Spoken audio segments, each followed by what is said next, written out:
TRS పై మంత్రి కొండా సురేఖ మండిపడ్డారు. ధనిక రాష్ట్రాన్ని అప్పుల కూపంలోకి నెట్టారని అన్నారు. నాగర్ కర్నూలు జిల్లా అచ్చంపేటలో ఉమామహేశ్వర ఆలయం నూతన పాలక మండలి ప్రమాణ స్వీకారానికి కొండా సురేఖ ముఖ్య అతిథిగా హాజరయ్యారు.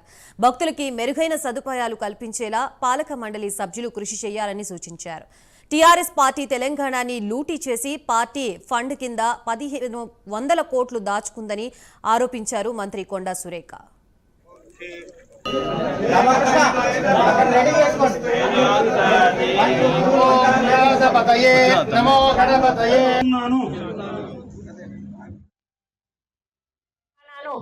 లక్షల కోట్ల నష్టాల్లోకి కూరుకుపోయేటట్టు చేసి అప్పుల పాలు చేసి ఆ పైసలు ఏమన్నా ఉపయోగపడ్డాయా అంటే అటు కాళేశ్వరం గట్టి కూలగొట్టిండు, ఇటు మిషన్ భాగీరథ పెట్టి ఇది పోయింది.